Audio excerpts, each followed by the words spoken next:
యేసు ప్రభువుకు ఉన్నటువంటి శిష్యుల్లో యోహాను చాలా ప్రత్యేకమైనవాడు. దానికి చాలా కారణాలు ఉన్నాయి. కొన్ని కారణాలు మేము ముందు పెడతా ఎందుకు యోహాను ప్రత్యేకమైనటువంటి వాడు అంటానికి. ఒక కారణం ఏంటంటే యోహాను ప్రత్యేకం అవడానికి యేసు ప్రభువుకు ఉన్నటువంటి శిష్యులు 12 మంది. అందుట్లో ఒక ఆయన ఉరి వేసుకొని చచ్చిపోయాడు, ఇస్కరియోతు యోధ.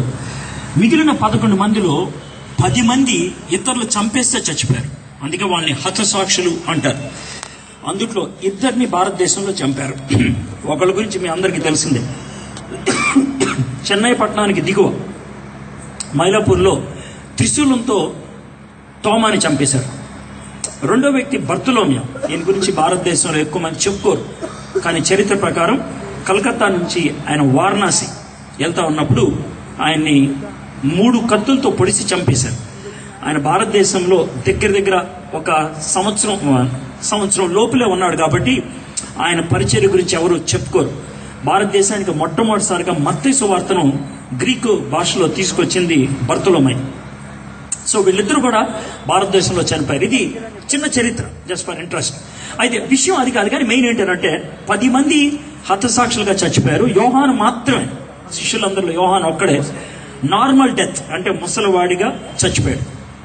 అంటే యోహాన్ని ఎవరు చంపడానికి ప్రయత్నం చేయలేదా? చేశారు. మనందరికీ తెలుసు కదా, యోహాన్ని ఒక ద్వీపంలో, ఒక ఐలాండ్ లో పడేశారు కొన్ని నెలల వరకు. దాన్ని పట్మస్ ద్వీపం అంటారు. ఆ సమయంలోనే ప్రకటన గ్రంథం రాశాడు. అప్పుడు ఆయన చచ్చిపోలేదు. ఒకసారి మసులుతున్న నూనెలో పడేశారు, ఆయన దాంట్లో ఏగిపోలేదు. ఒకసారి ఆయనను విషపురుగులు, పాములు ఉన్నటువంటి ఒక బావిలో పడేశారు. అప్పుడు ఆయనకి ఏమీ అవ్వలేదు. అరటి బాదుకేసి ఆయన్ని కట్టేసి దాన్ని రంపంతో కోశారు. అరటి బాదు తెగిపోయింది, కానీ యోహానికి మాత్రం ఏమీ అవ్వలేదు. కాబట్టి యోహాన్ని చంపడానికి ప్రయత్నం చేశారు, కానీ దేవుడు తన్ని కావాలని ప్రత్యేకంగా కాపాడుకుంటూ వచ్చాడు. ఇది మొదటి కారణం యోహాను గొప్పోడు అంటానికి, ప్రత్యేకమైన వాడు. రెండోది, యోహాను ప్రత్యేకమైన వాడు అంటానికి యేసు ప్రభు వారు చచ్చిపోయిన తర్వాత సర్వసాధారణంగా యేసు ప్రభు యొక్క తల్లి మరియమ్మ బాధ్యతలు ఎవరు స్వీకరించాలి? యేసు ప్రభు యొక్క తమ్ముళ్ళలో ఎవరో ఒకరు స్వీకరించాలి. కానీ యేసు ప్రభు వారు యోహానికి అప్పచెప్పాడు ఆ బాధ్యత. యేసు ప్రభు వారికి తమ్ముళ్ళు ఉన్నారు ఈ లోకరీత్యా, మనకిద్దరి గురించి తెలుసు, యూదా, యాకోబు, కొంతమంది చెల్లెళ్ళు కూడా ఉన్నారు. అయితే యోహానికి అప్పచెప్పాడు ఆ బాధ్యత.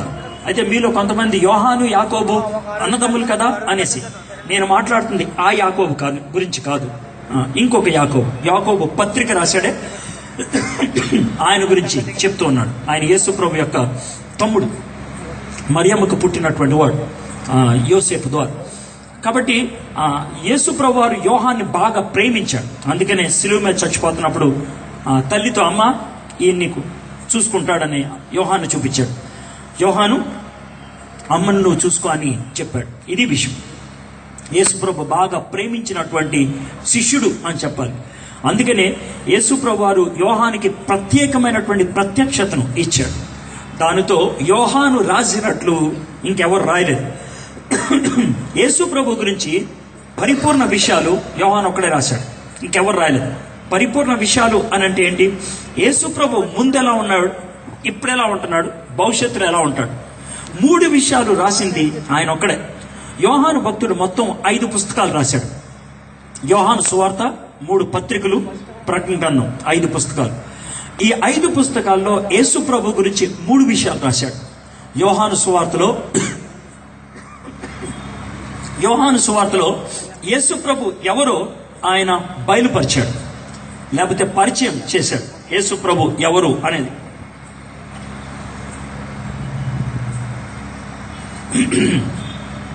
పరిచయం పదం గుర్తుపెట్టుకోండి. సువార్త ద్వారా యేసు ప్రభుని పరిచయం చేశాడు. 3 పత్రికల ద్వారా యేసు ప్రభుని ఏ విధంగా కలిగి ఉంటే పవిత్రత వస్తుందో రాశాడు. పవిత్రత అనే మాట గుర్తుపెట్టుకోండి. ఇది 3 పత్రికలు. చివరి ప్రకటన గ్రంథంలో యేసుక్రీస్తు రాజులకు రాజుగా, ప్రభువులకు ప్రభువుగా ప్రభుత్వాన్ని ఎలా కొనసాగించబోతున్నాడు. కాబట్టి పరిచయము, పవిత్రత, ప్రభుత్వం, 3 విషయాలు ఆయన రాశాడు. ఇంగ్లీష్లో చెప్పాలంటే ప్రెజెంటేషన్, పొజెషన్, ప్రిడామినెన్స్, అది ఇంగ్లీష్లో. ఒకవేళ ఇంగ్లీష్ కాకపోతే తెలుగు, ఏదైనా భావం ఒకటే. సో ఈ 3 విషయాలు రాసుకుంటూ వచ్చాడు. నేను చెప్పాను కదా, యేసు ప్రభు వారి యొక్క జీవితం మరియమ్మ జన్మ ద్వారా, మరియమ్మ ద్వారా జన్మించడం ద్వారా ఆరంభం అవ్వలం. యేసు ప్రభు వారు ముందు నుంచి ఉన్నాడు. ఆది యందు వాక్యం ఉండెను, వాక్యము దేవుని యొద్ద ఉండెను, వాక్యము దేవుడై ఉండెను. నేను ఇందాక త్రిత్వం గురించి చెప్పినప్పుడు ఒక విషయం చెప్పాల్సింది మర్చిపోయాను. దేవుడు అని ఎవరిని అంటారంటే, దేవుడికి ఖచ్చితంగా ఉండాల్సినటువంటి ఒక లక్షణం, దేవుణ్ణి ఎవరూ చేయకూడదు. దేవుణ్ణి ఎవరైనా చేస్తే చేసిన వాడు దేవుడు అవుతాడు. తండ్రి దేవుడు, ఎందుకంటే ఆయన నిత్యము అన్నాడు. యేసుక్రీస్తు దేవుడు, ఎందుకంటే ఆయన నిత్యము అన్నాడు. ఆల్ఫా ఒమేగా ఆయనే. ఆది యందు వాక్యం ఉండెను, వాక్యము దేవుని యొద్ద ఉండెను, వాక్యము దేవుడై ఉండెను. పరిశుద్ధాత్ముడు నిత్యుడు, నిత్య ఆత్మ అని రోమీలకు రాసిన పత్రిక 10వ అధ్యాయంలో రాశారు. ఆయన ఎప్పుడు ఉండేటువంటి వాడు. కాబట్టి ముగ్గురు కూడా నిత్యుడు. యేసుక్రీస్తు ప్రభువు మరియమ్మ గర్భము ద్వారా ఈ లోకంలోకి రాకముందు దేవుని దగ్గర ఉండేవాడు. ఆది యందు వాక్యం ఉండెను, వాక్యము దేవుని యొద్ద ఉండెను, వాక్యము దేవుడై ఉండెను అని రాశాడు. అంతేకాకుండా ప్రకటన గ్రంథంలో ఆయన రాజులకు రాజుగా, ప్రభువులకు ప్రభుగా ఏ విధంగా కొనసాగించబోతున్నాడు రాశాడు. పరిపూర్ణంగా యేసు ప్రభు గురించి రాసింది యోహాను ఒక్కడే. అందుకని ఆయన చాలా గొప్పవాడు. ఇప్పుడు 2 విషయాలు చెప్పాను. యోహాను యొక్క ప్రత్యేకత గురించి చెప్పాను, యోహాను యొక్క రచనల యొక్క ప్రత్యేకత గురించి చెప్పాను. ఈ రచనలో ఈరోజు ఒక పుస్తకం గురించి మనం ఈరోజు ఆలోచించబోతున్నాం. యోహాను సువార్త. యోహాను సువార్తకు మొత్తం 21 అధ్యాయాలు. 21 అధ్యాయాల సారాంశాన్ని ఒక 3-4 నిమిషాల్లో మనం ఇప్పుడు ఆలోచించవచ్చు. 21 వచనాల సారాంశాన్ని ఎలా అంటారేమో. యోహాను సువార్తకి 21 అధ్యాయాలు. 21 అధ్యాయాలు గుర్తు పెట్టుకోవడానికి చాలా సులభమైన పద్ధతి ఏంటంటే 3 ఏళ్ళు 21, 3 ఏళ్ళు 21. అదేంటి సార్ 3 ఏళ్ళు 21 అని ఎందుకు అన్నారు అని అంటారేమో. దానికి 2 కారణాలు ఉన్నాయి. ఒక కారణం ఏంటంటే, ఆసియా సంస్కృతిలో 3 అనే దానికి ప్రత్యేకత ఉంటుంది. ఆడుకునేటప్పుడు ముచ్చటగా 3వసారి అంటారు. తాళి కట్టేటప్పుడు 3వ ముడి అంటారు. ముస్లింలు వాళ్ళ భార్య వైపు చూసి తలాక్ తలాక్ తలాక్ అని 3 సార్లు అంటే విడాకులు అయిపోయినట్లే. అంత పటిష్టమైనది 3 అనేది. సో 3కి అంత ప్రత్యేకత ఉన్నది ఆసియా ఖండములు. యూదులకి 7 అంటే చాలా ఇష్టం. 7 పవిత్రమైనది, 7 పరిపూర్ణమైనది. 3 ఏళ్ళు 21. యోహాను భక్తుడు అటు ఆసియా ఖండములో ఉన్న వారికి, ఇటు యూదులకి కలిపి సువార్తను అందిస్తున్నాడు. కాబట్టి 3 ఏళ్ళు తీసుకున్నాడు. అంటే 3 వరుసల్లో, ఒక్కొక్క వరుసకి 7 ఉదాహరణలు. 3 వరుసల్లో ఒక్కొక్క వరుసకి 7 ఉదాహరణలు. 3 ఏళ్ళు 21 ఆయన ఇచ్చాడు. ఏంటి 3 ఏళ్ళు అంటారు? యోహాను సువార్తలో మనకు కనబడేటువంటి మొట్టమొదటి సూచన నీటిని ద్రాక్ష రసంగా మార్చటం కదా, దాన్ని సూచన అన్నారు. ఆ విధంగా 7 సూచనలు ఉన్నాయి. సూచనలు అంటే ఏంటి? ఈయన గొప్పోడు, ఈయన మహానుభావుడు, ఈయన ప్రత్యేకమైన వాడు అని అంటానికి 7 అద్భుతాలు చేశాడు ఆయన. చనిపోయినటువంటి లాజర్ని లేపటం, పుట్టుగుట్టు వాడికి కనుదృష్టిని ఇవ్వటం, ఈ విధంగా 7 సూచనలు ఉన్నాయి. సూచనలు అనే మాట గుర్తుపెట్టుకోండి, 7 ఉన్నాయి. 2వ వరుస యేసుక్రీస్తు ప్రభువారు కేవలము యోహాను సువార్తలోనే సవాళ్లు విసిరాడు. సవాళ్లు అంటే ఏంటి తెలుసా? ఒక మాట చెప్తే ఎదుటి వ్యక్తి అవాక్కవ్వాలి, ఎదుటి వ్యక్తి ఆలోచించాలి, ఎదుటి వ్యక్తి ప్రశ్నించాలి. యేసుక్రీస్తు ప్రభువారు అలాంటి మాటలు 7 చెప్పాడు. నేనే మార్గాన్ని అని అన్నాడు. ఎక్కడికి బాబు? మా ఇంటికా, మీ ఇంటికా? కాదు, పరలోకానికి. అది యేసయ్య చెప్పినటువంటి మాట. అది సవాలు అంటారు. నేనే అని 7 సార్లు ఆయన పలికాడు. ఐయామ్ అంటారు కదా, 7 ఐయామ్స్. 7 సార్లు ఆయన అన్నాడు. 7 సవాళ్ళు. మొదటిది 7 సూచనలు, రెండోది 7 సవాళ్ళు. మూడోది యేసుక్రీస్తు ప్రభువారు ఈ యోహాను సువార్తలో 7 సార్లు 7గురితో వ్యక్తిగతంగా మాట్లాడాడు. వ్యక్తిగతంగా సమరయ స్త్రీతో మాట్లాడాడు, నికోదేముతో మాట్లాడాడు. అట్లాగా 7 సంభాషణలు ఉన్నాయి. కాబట్టి ఈజీగా గుర్తుపెట్టుకోవచ్చు. 7 సూచనలు, 7 సవాళ్లు, 7 సంభాషణలు. 3 ఏళ్ళు 21.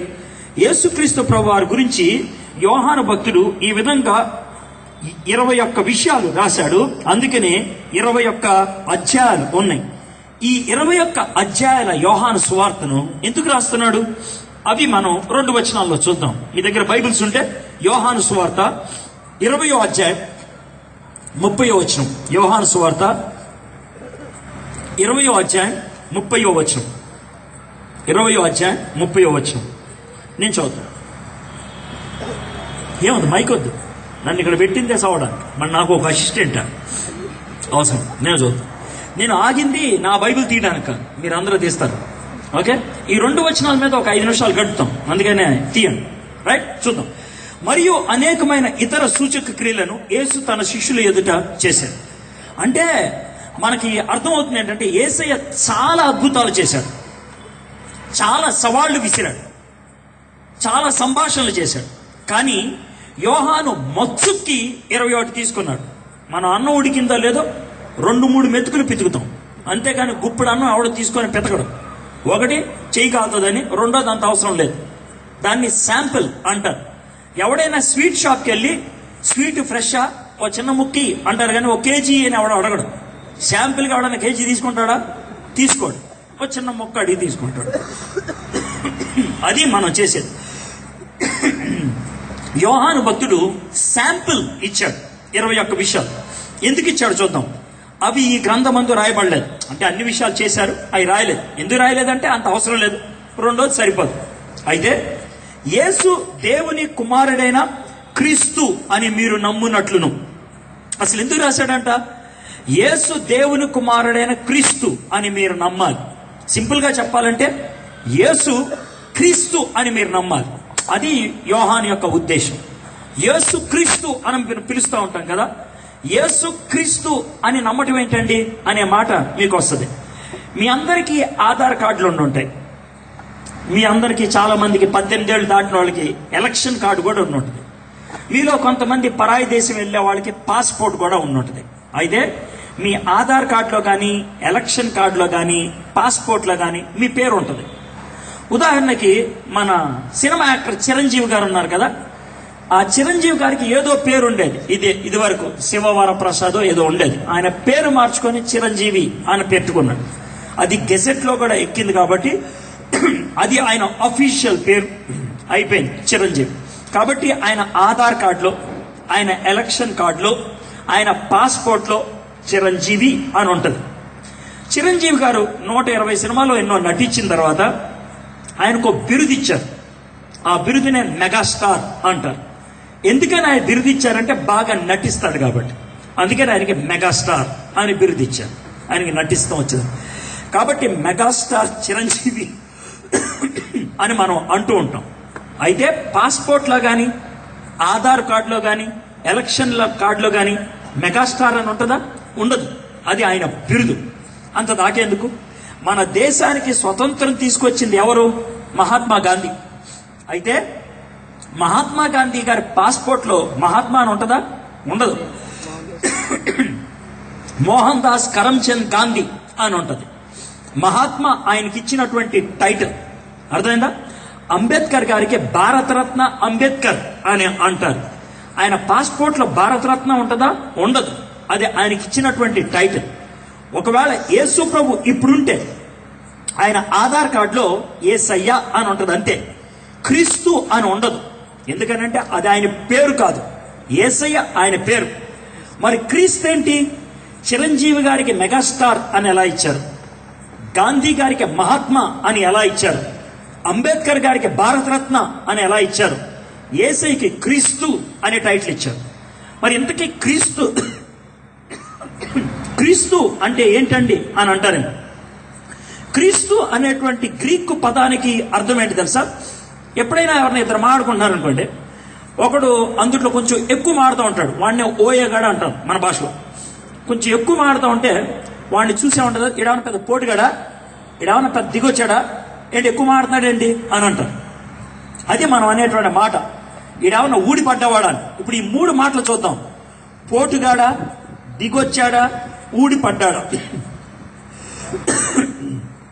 ఈ 3 పదాలకి భావమే క్రీస్తు. క్రీస్తు అంటే దిగొచ్చినోడు అని అర్థం. క్రీస్తు అని అంటే పోటుగాడు అని అర్థం. ఈ మధ్యన ఒక సినిమా వచ్చింది, అంత హిట్ కాలేదనుకోండి, టైటిల్ హిట్ కాలేదని ఎందుకు చెప్తున్నానంటే, వారం రోజుల తర్వాత పోస్టర్ మళ్ళీ కనబడలేదు, అంటే ఫెయిల్ అయిందని అర్థం అనమాట. కానీ ఆ టైటిల్ మాత్రం నాకు బాగా నచ్చింది. ఏంటంటే ఆ టైటిల్ పేరు సరైనోడు అంట. అర్థమైందా? యేసుక్రీస్తుకి ఇవ్వాల్సిన టైటిల్ అది, సరైనోడు. క్రీస్తు అన్న మాటకి అర్థం సరైనోడు అని. మనల్ని రక్షించడానికి సరైనోడు, మనల్ని విమోచించడానికి సరైనోడు. యేసు దేవుని కుమారుడైన క్రీస్తు అని మీరు నమ్మునట్లు, ఆయన నామమందు జీవం పొందినట్లు ఇవి వ్రాయబడింది. సో ఇప్పుడు మనం చూసాం, 21 విషయాలు రాశాడు. ఎందుకు రాశాడు? శాంపిల్ లాగా రాశాడు. దేనికి శాంపిల్ గా రాశాడు? యేసు దేవుని కుమారుడైన క్రీస్తు అని మీరు నమ్మాలని. ఓకే, నమ్మితే నాకు వచ్చేదేంటి? నమ్మితే ఆయన నామమందు జీవం పొందినట్లు. ఇందాక పాస్టర్ గారు నాకు నీళ్లు తీసుకొచ్చి ఇచ్చారు, అవునా కదా? ఇట్లా ఏమంటారు మీరు? నీళ్లు అంటారు. ఒకవేళ నీళ్లు తీసుకురమ్మంటే పాస్టర్ గారు బాటిల్ తీసుకొస్తారు, లేదా ఒక జగ్గు తెస్తారు, ఒక మగ్గు తెస్తారు, ఒక గ్లాస్ తీసుకొస్తారు. ఎవడు కూడా నీళ్లు తీసురా అంటే చేత్తో తీసుకొని ఇలా పోయిరు. నీళ్ళు ఇవ్వండి అంటే ఇలా తీసుకొచ్చి పోయిరు. గ్లాసులోనో, బాటిల్లోనో, జగ్గులోనో, మగ్గులోనో, బిందులోనో, డ్రమ్ములోనో, కనీసం ట్రాక్టర్లోనో తెస్తారు. ఎందుకంటే నీళ్లు తీసుకురావడానికి మనకు పాత్ర కావాలి. వి నీడ్ ఏ కంటైనర్, లేకపోతే నీళ్లు రావు. అందుకనే ఈ బాటిల్ చూడంగానే నీళ్లు వచ్చాయి అంటారు, లేదా బాటిల్ వచ్చింది అంటారు. అదేవిధంగా పరలోకములోంచి దేవుడు భూలోకానికి జీవాన్ని పంపించాలంటే జీవానికి ఒక పాత్ర కావాలి. నీళ్ళకి బాటిల్ చాలు, అన్నానికి ప్లేట్ చాలు. అదేవిధంగా జీవం పరలోకం నుంచి ఇక్కడికి తీసుకురావాలంటే దేవుడే సరిపోతాడు. యేసయ్య పరలోకంలోంచి జీవాన్ని మన దగ్గరికి తెచ్చాడు. నేను నీళ్లు తాగాలంటే ఈ బాటిల్ నా దగ్గర పెట్టుకుంటే, నాకు నోటి దగ్గర పెట్టుకుంటే నాకు నీళ్లు వస్తాయి. ఎందుకంటే నీళ్లు బాటిల్లో ఉన్నాయి. నోటి దగ్గర పెట్టుకొని తాగితే నీళ్లు నాలోకి వస్తాయి. జీవం యేసయ్యలో ఉన్నది. యేసయ్యను నా దగ్గరికి తెచ్చుకుంటే జీవం నాలోకి వస్తుంది. అది యోహాను సువార్త యొక్క భావం. 21 అధ్యాయాల యొక్క విషయం చాలా సింపుల్ గా చెప్పాలంటే, అందుకు యోహాను సువార్తను రాశాడు. కాబట్టి యేసయ్యను నమ్మితే యేసయ్యలో జీవం ఉన్నది, కాబట్టి ఆ జీవం నీకు వస్తుంది. సార్, యేసయ్యను నమ్మి ఆ జీవాన్ని సొంతం చేసుకుంటే నాకు వచ్చే లాభం ఏంటి? ఇది మీరు అడిగేటువంటి ప్రశ్న. ఈ లోకంలో లాభం ఏంటనంటే, మన భారతదేశంలో అతి ధనవంతుడు ముఖేష్ అంబానీ. ఆయన సొంత ఇల్లు 27 అంతస్తులు. 27 అంతస్తులు కలిగినటువంటి ఆ ఇంటిలో నలుగురే జీవిస్తారు. దాంట్లో 600 మంది పనోళ్ళు ఉంటారు. 600 మంది పనోళ్ళు.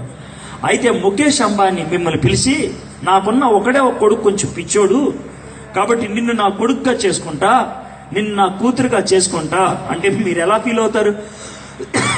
చాలా గొప్పగా ఫీల్ అవుతారు, గ్రేట్ గా ఫీల్ అవుతారు. దాన్ని ఆశీర్వాదం అనుకుంటారు. ఎందుకో తెలుసా? ముఖేష్ అంబానీ ఆస్తి అంతా కూడా మీదే అవుతుంది. కాబట్టి మనం గనక యేసు ప్రభుని సొంత రక్షకుడిగా అంగీకరిస్తే, యేసు ప్రభు ఇచ్చేటువంటి జీవాన్ని మనం స్వీకరిస్తే దేవునికి పిల్లలు అవుతాం. దేవుని దేనికి ఓనరు? ప్రపంచానికి ఓనరు. కాబట్టి ఈ ప్రపంచం మన ఆస్తి అవుతుంది. ఇది ఎక్కడుంది? యోహాను సువార్త 1వ అధ్యాయం 12వ వచనం. తన్నెందరు అంగీకరించరు, అనగా తన నామందు విశ్వాసం ఉంచు ప్రతి వారికి ఆయన పిల్లలు అవటానికి అధికారం ఇస్తాడు. 2వ వచనం. ఇది ముగించి నేను విషయంలోకి వెళ్తాం. మీలో చాలా మందికి చావంటే భయం ఉంటుంది. ఎందుకనంటే చచ్చిపోయిన తర్వాత మన జీవితానికి ఒక యమగాల సీన్ ఉంటుంది అనుకుంటాం. మీరు సరిగ్గా విన్నారు లేదు? యమగాల సీన్. యమగాల సీన్ లో ఉండేది ఎవరంటే అది పేరేంటి? యముడు. యముడు ఉంటాడు, పక్కన చిత్రగుప్తుడు ఉంటాడు. నా జీవితం మొత్తం లెక్కలు బయటకు వచ్చేస్తాయి, నా పాపాలన్నీ బయటపడిపోతాయి, ఎలా రా బాబు? ఇది మనకుండేటువంటి భయం. అయితే యేసు ప్రభుని సొంత రక్షకుడిగా అంగీకరిస్తే ఏమవుతుందో యోహాను సువార్త 5వ అధ్యాయం 24వ వచనం చూద్దాం. నా మాట విని నన్ను పంపిన వాని యందు విశ్వాసం ఉంచువాడు నిత్య జీవం గలవాడు. యేసు ప్రభు మన దగ్గరకు వస్తే యేసు ప్రభులో ఉన్న జీవం మనలోకి వస్తుంది. ఓకే, ఇది ఓపెన్, దాని గురించి ఎక్కువ మాట్లాడు. ఆ జీవం గనక మనకు వస్తే ఏమవుతుంది? వాడు అంటే అలా జీవం ఉన్నవాడు తీర్పులోనికి రాక మరణములో నుండి జీవములోనికి దాటి ఉన్నాడు. తీర్పులోనికి రాక అంటే ఇంకా వాడు తీర్పులోనికి రాడు, మరణములో నుంచి జీవంలోనికి దాటి ఉన్నాడు. ఇప్పుడు విజయవాడ నుంచి విశాఖపట్నం వెళ్ళటానికి 2 మార్గాలు. ఒకటి రాజమండ్రి గుండా వెళ్ళొచ్చు లాన్ నుంచి, రెండోది రాజమండ్రి బయట నుంచి వెళ్ళిపోవచ్చు. దాన్ని బైపాస్ రోడ్ అంటారు. వాడికి రాజమండ్రి ఎప్పుడు దాటాడో కూడా తెలియకపోవచ్చు, వాడు బైపాస్ అయిపోతాడు. యేసు ప్రభుని సొంత రక్షకుడిగా అంగీకరించినట్లయితే, జీవం నీలోకి వచ్చినట్లయితే, యమగాల సీన్ని నువ్వు బైపాస్ చేసి వెళ్ళిపోవచ్చు. చచ్చిపోగానే తిన్నంగా వెళ్ళేది పరలోకానికే. చచ్చిపోయిన వాళ్ళు ఎక్కడికి వెళ్తారు అని ఒక ప్రశ్న అడిగారు. వచనంలో కూడా జవాబు ఉన్నది. ఇదండి యోహాను సువార్త. అయిపోయింది. యోహాను సువార్త వృత్తాంతం అంతా మీ ముందు పెట్టాను, సినాప్సిస్ లాగా. అయితే ఈరోజు మత్సుకి ఈ 21 అద్భుతాల్లో ఒక అద్భుతాన్ని చూడాలనుకుంటున్నాను. ఆ అద్భుతాన్ని నుంచి మనం నేర్చుకోగలిగేటువంటి పాఠం. మనం ఎప్పుడు కూడా సింపుల్ విషయాలే తీసుకున్నది నేను. దాంట్లోంచి మనం ఏమన్నా పాఠం నేర్చుకోగలుగుతామో చూద్దాం. యేసు ప్రభు వారు ఈ లోకంలో ఉన్నప్పుడు 3.5 సంవత్సరాలు ఆయన ఇశ్రాయేల్ దేశం అంతా అటు ఇటు తిరుగుతూ పరిచయం చేశారు. ఇశ్రాయేల్ దేశం ఆల్మోస్ట్ నడిబొడ్డులో ఒక చిన్న గ్రామం ఉండేది. ఆ గ్రామం పేరు బేతని. పైకి వెళ్ళాలన్నా అంటే ఉత్తరం వెళ్ళాలన్నా, కిందకి అంటే దక్షిణం వెళ్ళాలన్నా, తూర్పు పడమర ఎటు వెళ్ళాలన్నా ఈ బేతని గుండా వెళ్లాల్సి వచ్చేది. అయితే బేతనీలో 3 ఉండేవాళ్ళు, లాజరు, మార్తా, మరియా. వాళ్ళు ఒక కుటుంబానికి చెందినవాళ్ళు. అమ్మా నాన్నలు బతుకున్నారు లేదో మనకు తెలియదు. యేసు ప్రభు వయసు వాళ్ళే అనుకుంటే వీళ్ళు. యేసు ప్రభు తరచుగా వాళ్ళ ఇంటికి వెళ్తూ ఉండేవాడు. ఎందుకంటే వాళ్ళంటే ఈయనకి చాలా ఇష్టం. చాలాసార్లు 11 సార్లు వాళ్ళ ఇంటికి వెళ్ళినట్లు మనం సువార్తల్లో చూడగలుగుతాం. అయితే ఒకరోజు మార్తా మరియా యేసు ప్రభుకి SMS ఇచ్చారు. టెక్స్ట్ మెసేజ్ అంటారే, అది పంపించారు మొబైల్. యేసు ప్రభు జోబులోంచి మొబైల్ తీసి చూసుకున్నాడు. మార్తా మరియా దగ్గర నుంచి వచ్చింది మెసేజ్. ఏమన్నా తెలుసా? తమ్ముడు లాజరస్ చాలా సీరియస్ గా ఉన్నాడు అని. యేసు ప్రభు మెసేజ్ చూసి అనుకున్నాడు మనం లాజర్ దగ్గరికి వెళ్ళాలని. జోబులో మొబైల్ పెట్టుకున్నాడు, మర్చిపోయాడు. ఇది జరిగింది. 5వ రోజు మళ్ళీ మొబైల్ చూశాడు. గబుక్కును గుర్తొచ్చాడు లాజర్. అయ్యో, 5 రోజుల క్రితం మెసేజ్ వచ్చింది, లాజర్ సీరియస్ అని, మనోడు నిద్రపోతున్నాడు, వెళ్ళి లేపుదాం అని అన్నాడు శిష్యులతో.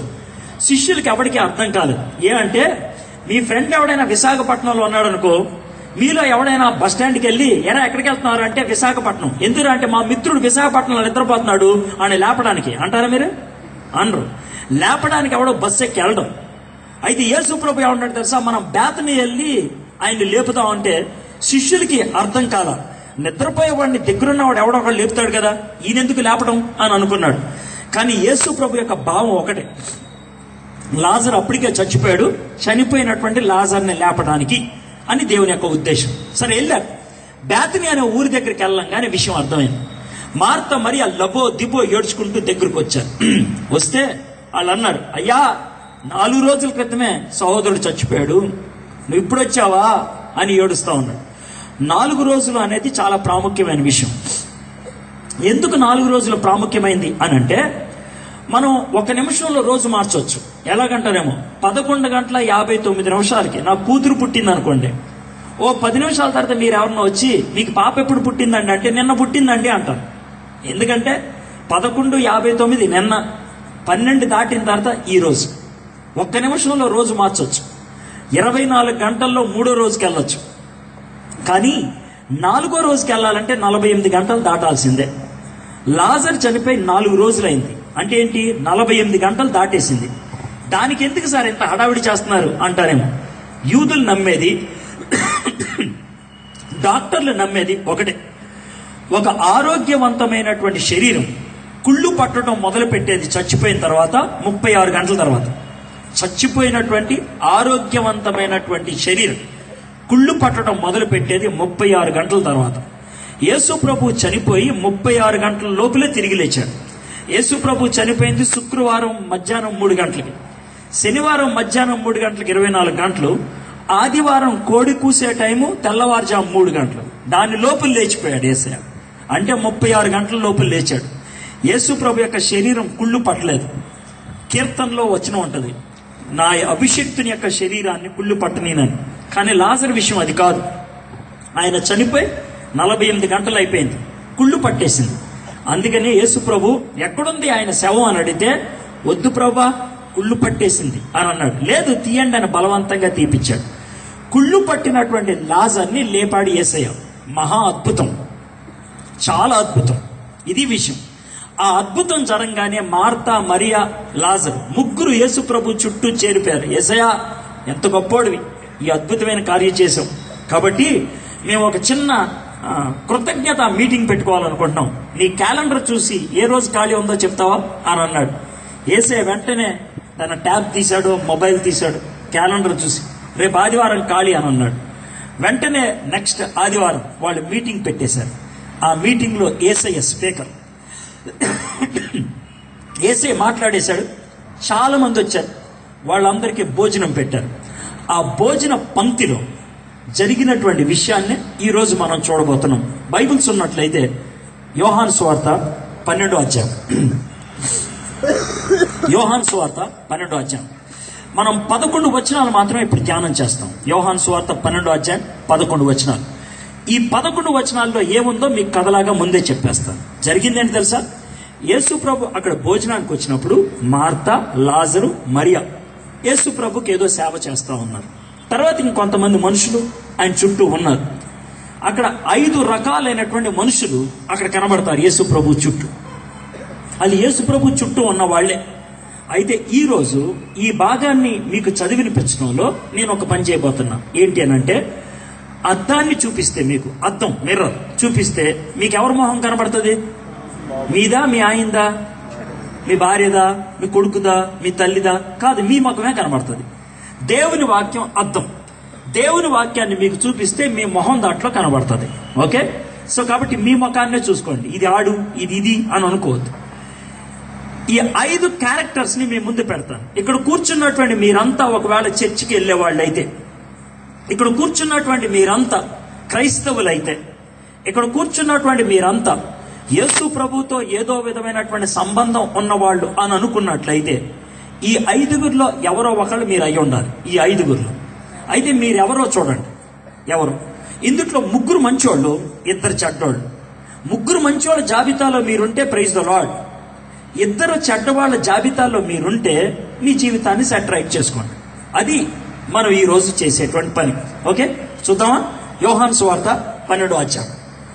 కాబట్టి యేసు తాను మృతుల్లో నుండి లేపిన లాజరు ఉన్న బేతనియాకు పస్కా పండుగకు 6 దినాల ముందుగా వచ్చింది.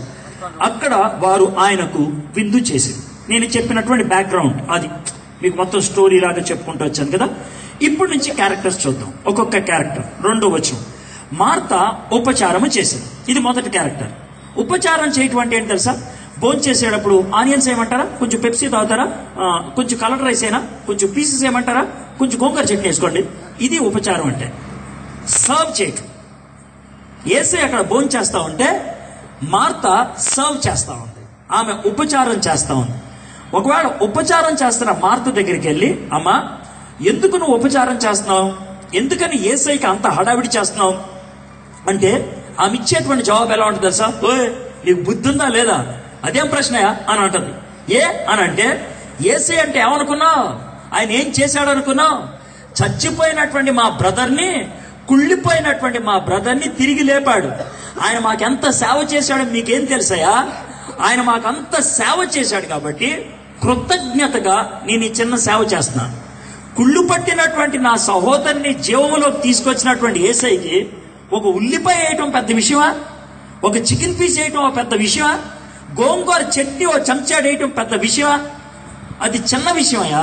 ఆయన చేసినటువంటి సేవ చాలా గొప్పది. అయితే ఇక్కడ 2 రకాలైనటువంటి పాఠాలు నేర్చుకుంటాం.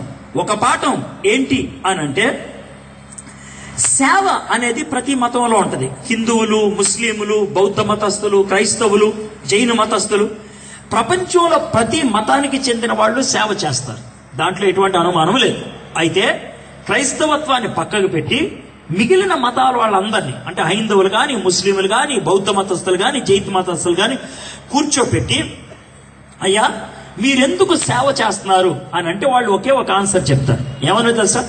సేవ చేస్తే మాకు పుణ్యం వస్తుందండి అంటారు. ముస్లింల దగ్గరికి వెళ్ళి నువ్వు ఎందుకురా సేవ చేస్తున్నావు అంటే, జిన్నత్, పరలోకంలోకి వెళ్ళటానికి అని అంటాడు. వాళ్ళు దీవెన కోసం, అంటే వాళ్ళు పుణ్యం కోసం సేవ చేస్తారు. అయితే క్రైస్తవులు పుణ్యం కోసం సేవ చెయ్యకూడదు. మరి మనం సేవ చేయకూడదా? చెయ్యాలి. మనం ఎందుకు సేవ చేస్తామని తెలుసా? ఆల్రెడీ మనకు పుణ్యం వచ్చింది. సేవ చేస్తే పుణ్యం రాదు. అర్థమైందా? పేదలకు దాన ధర్మాలు చేస్తే పరలోకంలో సీట్ రాదు. మనం పరలోకంలో సీటు ఉన్న వాళ్ళం కాబట్టి పేదలకు దాన ధర్మాలు చేస్తాం. మీలో కొంతమంది మోసపోయి ఉంటారు. టీవీ ప్రసంగికులు చెప్తూ ఉంటారు, మా టీవీ ప్రోగ్రామ్ స్పాన్సర్ చేయండి, దేవుడు మిమ్మల్ని ఆశీర్వదిస్తాడు. మా టీవీ ప్రోగ్రామ్ ని స్పాన్సర్ చేయండి, మీకు పరలోకంలో సీట్ వస్తుంది. ఇలాంటి తప్పుడు బోధలు చేసి మీ జోబులు కొట్టేటువంటి దుర్మార్గులు, నీచ నికృష్టులు కొంతమంది ఉండొచ్చు. అయితే బైబిల్లో ఎక్కడ ఆ మాట లేదు.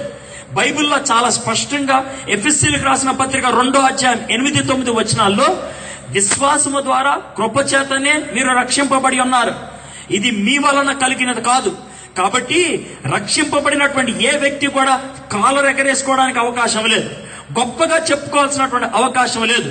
సాధించినది కాదు, సంపాదించినది కాదు, పొందుకున్నది. దేవుడు మనల్ని ఉచితంగా రక్షించాడు. మనకి పరలోకములో సీట్ ఉచితంగా వచ్చింది. అయితే పరలోకములోకి వెళ్లే వాళ్ళం అనేటువంటి ధన్యత ఉన్నట్లయితే, ఆ విధమైనటువంటి సేవను మనం పొందినట్లయితే, ఆ సంతోషముతో మనం దేవునికి విధేయతగా సేవ చేస్తాం, దానికి విధేయతగా. కాబట్టి మన సేవ దృక్పథం మారిపోతుంది. మనం ఇచ్చేటప్పుడు పొందుకున్నాం కాబట్టి ఇస్తాం, మనం సేవ చేసేటప్పుడు పొందాము కాబట్టి ఇస్తాం. కృతజ్ఞత భావంతో మనం చేస్తాం, చెమట కక్కిన ఫీల్ అవ్వం. నేను వాక్యం బోధించేటప్పుడు బాగా దగ్గుతున్నాను. ఎందుకనంటే గత 3 రోజుల్లో 10 ప్రసంగాలు చేశాను. నా థ్రోట్ చాలా పెయిన్ఫుల్ గా ఉన్నది, చాలా పెయిన్ఫుల్ గా ఉన్నది. అయినప్పటికీ నేను వాక్యం బోధించే పెద్ద ఫీల్ అవ్వట్లేదు, ఏదో పెద్ద పోటుగాడని ఫీల్ అవ్వట్లేదు. దేవుడు నన్ను అతి భయంకరమైనటువంటి పరిస్థితుల్లోంచి రక్షించాడు. దేవుడు నాకు సేవ చేశాడు. అంత గొప్ప సేవ చేసినటువంటి యేసయ్య కోసం నేను నోరు తెరిచి మాట్లాడతాం గొప్ప విషయంగా నేను ఫీల్ అవ్వనది. మదర్ తెరీసా అని ఒకసారి ఈ ప్రశ్న అడిగాడు కుల్దీప్ నాయర్. ఏమన్నా తెలుసా? కుష్టు వ్యాధి కలిగిన వాళ్ళకి, గజ్జి కురుపులు ఉన్నటువంటి వాళ్ళకి ఎలా సేవ చేయబుద్ధి అవుతుంది అని అంటే, ఆమె ఇచ్చినటువంటి జవాబు ఏంటి తెలుసా? యేసుక్రీస్తు స్వరూప్యంలో ఉన్నటువంటి నేను, యేసుక్రీస్తు నుంచి ప్రేమను పొందినటువంటి నేను, యేసుక్రీస్తు స్వరూప్యంలో ఉన్నటువంటి మరో వ్యక్తికి ఆ ప్రేమను అందించలేకపోతే మనిషినే కాదు అని అన్నది. యేసుక్రీస్తు స్వరూప్యంలో ఉన్నటువంటి నేను, యేసుక్రీస్తు ప్రేమను పొందుతున్నటువంటి నేను, యేసుక్రీస్తు స్వరూప్యంలో ఉన్నటువంటి మరో వ్యక్తికి ఆ ప్రేమను అందించలేకపోతే మనిషినే కాదు అని అన్నది. సేవను పొందాం, అందుకనే సేవ చేస్తున్నాం. దేవుడు మనకి సేవ చేసేవాడు. గుర్తుపెట్టుకోండి, దేవుడు సేవ చేసేవాడు. దేవుడు మనకి సేవ చేయటం ఏంటండి అనే ప్రశ్న అడగొచ్చు. చిన్న ఉదాహరణ చెప్తాను, మీరు ఆలోచించండి. ఎవ్వరు లేనటువంటి రోడ్లో బండి వేసుకొని వెళ్ళిపోతున్నారు స్పీడ్గా.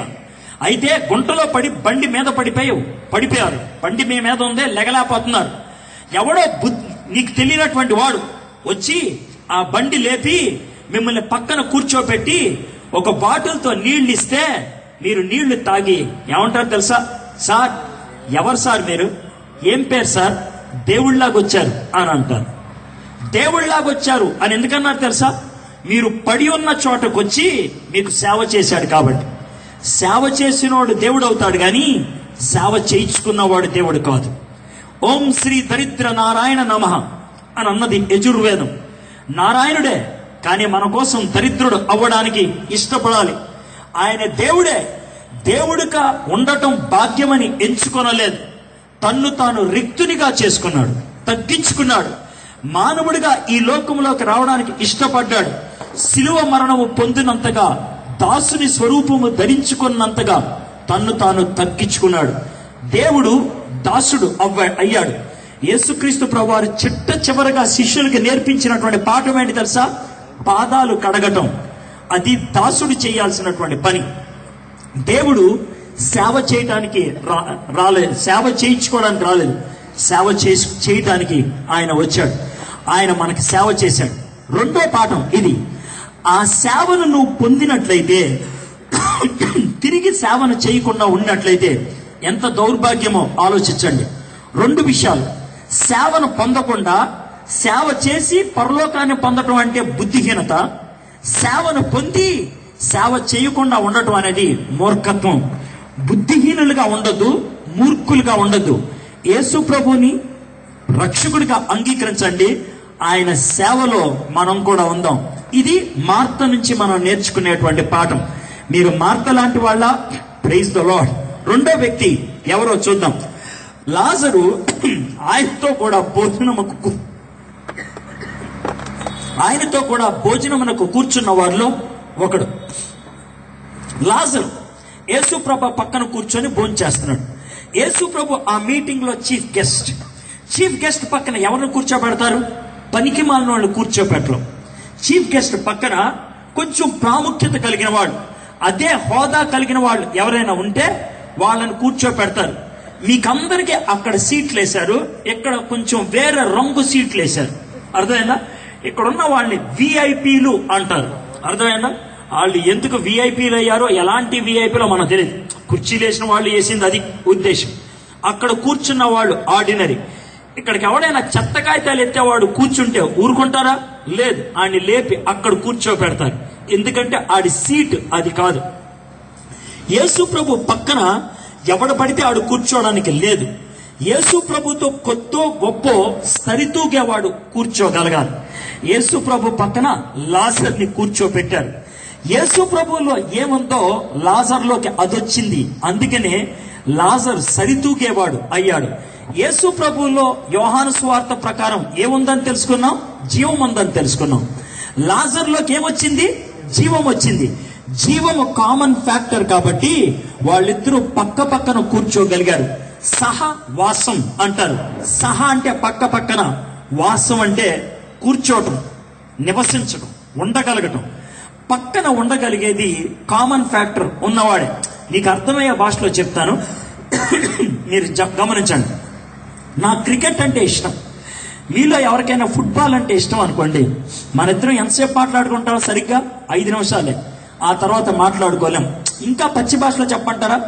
నాకు పవన్ కళ్యాణ్ అంటే ఇష్టం. మీలో ఎవరికైనా మహేష్ బాబు అంటే ఇష్టం అనుకోండి, మన ఇద్దరం కూర్చొని సరదాగా ఎంతసేపు మాట్లాడగలం? 5 నిమిషాలే. ఆ తర్వాత కొట్లాడుకుంటాం. ఎందుకో తెలుసా? మన ఇద్దరి మధ్యన కామన్ ఫ్యాక్టర్ లేదు. అయితే దీన్ని ఎక్కడ అప్లై చేస్తానో చూడండి. ఎవరైనా ఒక ప్రసంగికుడు వచ్చి నేను 2 గంటల ప్రార్థన చేశా, 3 గంటల ప్రార్థన చేశా అని విన్నప్పుడు మీకు చిన్న ప్రశ్న వస్తుంది, 2 గంటలు ఏం ప్రార్థన చేశాడా అని. ఎప్పుడైనా పని పాట లేనప్పుడు మీలో ఒక మంచి ఆలోచన కలిగి ఈ రోజు ఏమన్నా సరే చాలా పొడుగ్గా ప్రార్థన చేయాలని స్నానం గేనం చేసి అంతా సెట్ చేసుకొని మోకరించి చేతులు దగ్గరికి పెట్టుకొని చాలా గంభీరంగా ప్రార్థన చేసేశారు. చెమట్లు కూడా పట్టేశాయి. మీరు అనుకున్నారు అబ్బో చాలా టైం ప్రార్థన చేశారని. గడియారం చూస్తే మీరు చేసింది 3 నిమిషాలు. మీరు ఎప్పుడైనా అలా ఫీల్ అయ్యారా? 3 నిమిషాలకే ఏం మాట్లాడాలో తెలియకుండా ఆగిపోవటం. అలాంటి ఫీలింగ్ ఎందుకు వచ్చిందో తెలుసా?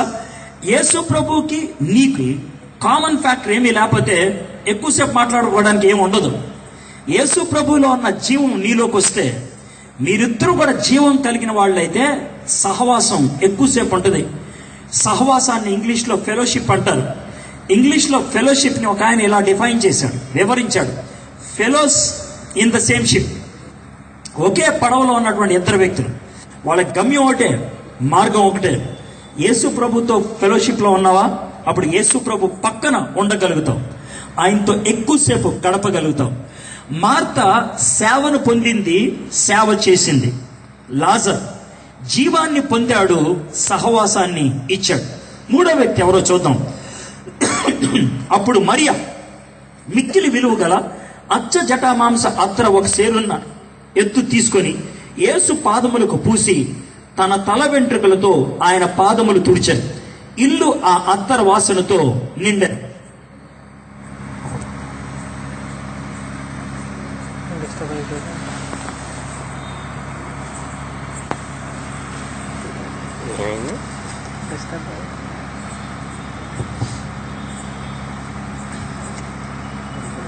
మార్త గురించి 2 మాటలు ఉన్నాయి, లాజరు గురించి 5 మాటలు ఉన్నాయి, కానీ మరియ గురించి చాలా మాటలు ఉన్నాయి. చూస్తే నాకు కొంచెం డిస్ప్రపోర్షనేట్ గా అనిపించింది. ఒక విధంగా మరియకు ఎక్కువ స్థానం కల్పించారేమో అని అనిపిస్తుంది. మార్త ఉపచారం చేసిందని 2 మాటల్లో తేల్చేశారు. లాజరు యేసు ప్రభు పక్కన కూర్చున్నాడు అని ఒక 5 మాటలు రాశారు. కానీ మరియ గురించి చాలా విషయాలు రాసినట్లు మనం చూస్తా ఉన్నాం. ఎందుకని అన్ని విషయాలు రాశారు? ఏం చేసింది, ఎలా చేసింది, ఆ విధంగా చేయటం బట్టి ఏం జరిగింది, ప్రతి డీటెయిల్ ఆమె గురించి ఇచ్చారు. ఇంతకీ మరియ చేసిన పని ఏంటి అని అంటే 1.5 సేరు సెంట్ తీసుకొచ్చింది. మనకు తెలుసు కదా, చిన్న సెంట్ బాటిల్ ఖరీదైంది. ఒకవేళ లారియల్ కానీ, చార్లీ కానీ, జాడినా కానీ ఖరీదైనటువంటి సెంట్ ఉంటుంది. చిన్న బాటిల్ 2-3 వేల రూపాయలు ఉంటుంది. అలాంటిది 1.5 సేరు తీసుకురావటం అంటే అది ఎంత ఖరీదు ఉంటుంది? 1,00,000 రూపాయల దాకా ఉండొచ్చు. అంత ఖరీదైనటువంటి సెంటు సీసా తీసుకొచ్చి ఆమె మొత్తం సెంట్ ఎక్కడ పోసింది? సెంట్ ఎవరైనా షర్టుకు రాసుకుంటారు, ఒంటికి రాసుకుంటారు, పాదం మీద పోసేసింది. ఆ తర్వాత యూదుల్లో ఎవ్వరూ చేయనటువంటి పని, యూదుల అమ్మాయిల్లో ఎవ్వరూ చేయనటువంటి పని ఒకటి చేసింది. ఏంటి ఆ పని అంటే, యూదుల స్త్రీలు వాళ్ళ యొక్క జుట్టు ఇద్దరు అబ్బాయిలకు చూపిస్తారు. ఎవరండి ఆ 2 అబ్బాయిలు అంటారేమో. ఒకడు ఆమె తండ్రి, రెండోది ఆమె భర్త. వాళ్ళిద్దరికి మాత్రమే జుట్టంతో చూపిస్తారు. ఎందుకంటే యూదుల దృష్టిలో జుట్టు సిగ్గుకి సాదృశ్యం, గౌరవానికి సాదృశ్యం, వాళ్ళకున్నటువంటి మహిమకు సాదృశ్యం, వాళ్ళకున్నటువంటి డిగ్నిటీ సాదృశ్యం. కాబట్టి దాన్ని ఎప్పుడూ కప్పుకొనే ఉండాలి. ఈ మరియ యేసు ప్రభు యొక్క పాదాల మీద అత్తరు పోసిన తర్వాత ఆమె తల వెంట్రుకలతో తొడవాలంటే ముందు దాని మీద ఉన్న కవర్ తీసేయాలి. ఆమె కవర్ తీసేసినప్పుడు ఆమె ఏం చెప్తుందో తెలుసా? దేవా, నా తల వెంట్రుకలు నా సిగ్గు, నా గౌరవం, నా ప్రతిష్టకు సూచన, అది నీ పాదాల దగ్గర పడేస్తున్నాను. అంటే నా సర్వం నీకు అంకితం అని చెప్తుంది ఆమె. ఆ తర్వాత ఆమె తల వెంట్రుకలతో అది తుడిచినప్పుడు గదంతా కూడా సువాసనతో నిండింది. అది దేనికి సాదృశ్యం? ఆరాధనకు సాదృశ్యం. ఆరాధించింది. ఆరాధన ఎలాంటిదో తెలుసా? పూర్తి జీవితాన్ని నిమగ్నమైతేనే గాని ఆరాధన సాధ్యం కాదు. అయితే మనలో చాలా మంది పూర్తి జీవితాన్ని నిమగ్నం చేయరు. ఆరాధనలో అతి ప్రాముఖ్యమైనది ప్రేమ. దేవుణ్ణి ప్రేమించేటప్పుడు ఒట్టి నోటితో ప్రేమిస్తే సరిపోదు. నీ పూర్ణ ఆత్మతో, నీ పూర్ణ వివేకముతో, నీ పూర్ణ మనస్సుతో దేవుణ్ణి ఆరాధించాలి. ఆరాధన గురించి ఒక చిన్న ఎగ్జాంపుల్ చెప్పాలంటే పూర్తి జీవితాన్ని మనం చూపించాలి. నీకు ఒక చిన్న ఎగ్జాంపుల్ చెప్తాను, దాంతో మీకు అర్థమవుతుంది. మా ఇంట్లో పెద్ద డైనింగ్ టేబుల్ ఉన్నది, చిన్న ఫ్రిడ్జ్ ఉన్నది అని అన్నాను అనుకోండి.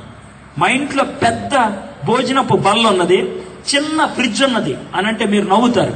అదేంటిది చిన్నదాన్ని ఎలా అంటున్నాడు, పెద్దదాన్ని ఎలా అంటున్నాడు? ఎందుకనంటే పెద్దది అన్నప్పుడు ఎలా అనాలి, చిన్నది అంటే ఎలా అనాలి? నా నోటికి నా చేతలకి తేడా ఉన్నట్లయితే మీకు నవ్వు వస్తుంది. అదేంటి అలా అంటున్నాడు అనేసి, అదేంటి అలా అనేసి నవ్వుతారు. అయితే మీకు విషయం తెలుసా? మన ఆరాధన దేవుడికి నవ్వు తెప్పిస్తుందేమో. ఆరాధన దేవుడికి నవ్వు తెప్పించడం అంటే ఏంటి? దేవా, నీకే నా జీవితం అంకితం అని నోటితో అంటూ అంత ఉత్తులే అని మనసులో అనుకుంటే అది ఎలా ఉంటుందో చెప్పండి. దేవుడికి తెలుస్తుంది. పదాలతో మనుషుల్ని పడేయొచ్చు, కానీ పదాలతో దేవుణ్ణి పడేయలేం.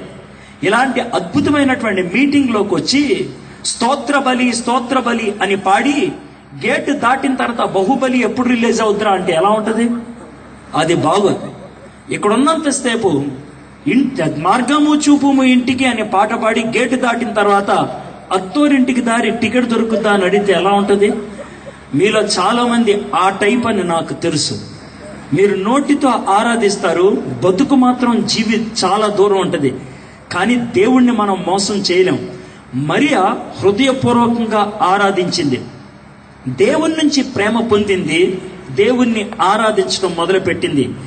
దేవుని నుంచి ప్రేమను పొందిన వాళ్లే దేవునికి ప్రేమను తిరిగి ఇవ్వగలరు. దేవుని నుంచి ప్రేమ పొందకుండా దేవునికి ప్రేమ ఇవ్వడానికి ప్రయత్నం చేయడం అనేది ఎలా ఉంటుందో తెలుసా? మీ ఇంటికి పిలిచినప్పుడు నాకు కొబ్బరన్నం కోడి మాంసంతో మీరు భోజనం పెడితే, ఆ భోజనం పెట్టిన తర్వాత కోడి మాంసం కూర అన్నంలో కలుపుకుంటూ నోట్లో ముద్ద పెట్టక ముందే మీ అన్నం కూర చాలా బాగుంది అంటే మీకు ఎలా ఉంటుంది? ఎటకారం అంటారు దాన్ని. మనం భోంచేసిన తర్వాత కామెంట్ చేస్తే బాగుంటుంది, తినకముందే కామెంట్ చేస్తే దాన్ని ఎటకారం అంటారు. యేసు ప్రభుని అనుభవించకుండా హల్లెలూయా అంటే దాన్ని ఎటకారం అంటారు. యేసు ప్రభుని దేవుడని అంగీకరించకుండా ప్రైజ్ ద లార్డ్ అంటే దాన్ని ఎటకారం అంటారు. యేసు ప్రభుని హృదయంలో కలిగి ఉండకుండా నేను క్రిస్టియన్ అని అంటే దాన్ని అబద్ధం అంటారు. మరియా అలాంటి పని చేయలేదు. ప్రేమను పొందింది, ప్రేమను అందించింది. ముగ్గురు గురించి చూసాం. మార్త సేవను పొందింది, సేవను అందించింది. లాజరు జీవాన్ని పొందాడు, సహవాసాన్ని ఇచ్చాడు. మరియా ప్రేమను పొందింది, ఆరాధన ఇచ్చింది. 4వ వ్యక్తి ఎవరో చూద్దాం. 4వ వచనం. ఆయన శిష్యుల్లో ఒకడు, అనగా ఆయనను అప్పగింపనైన ఇస్కరియోతు యోధ, ఈ అత్తరెందుకు 300 దేనారములకు అమ్మి బీదలకు ఇయ్యలేదనను. వాడు ఇలాగూ చెప్పినది బీదల మీద శ్రద్ధ కలిగే కాదు, కానీ వాడు దొంగ ఉండి తన దగ్గర డబ్బు సంచి ఉండినందున అందులో వేయబడిన దొంగిలించుచూ వచ్చిన గనక అలాగూ చెప్పాను. ఇస్కరియోతు యోధ ఈ మాట అనేటప్పటికీ చెడ్డోడేం కాదు బయట దృష్టిలో. అప్పటికి ఇంకా యేసు ప్రభుని అప్పగించలేదు. యేసు ప్రభుని ఇది జరిగిన 5 రోజులకి అప్పగించాడు. 5 రోజుల ముందు జరిగింది.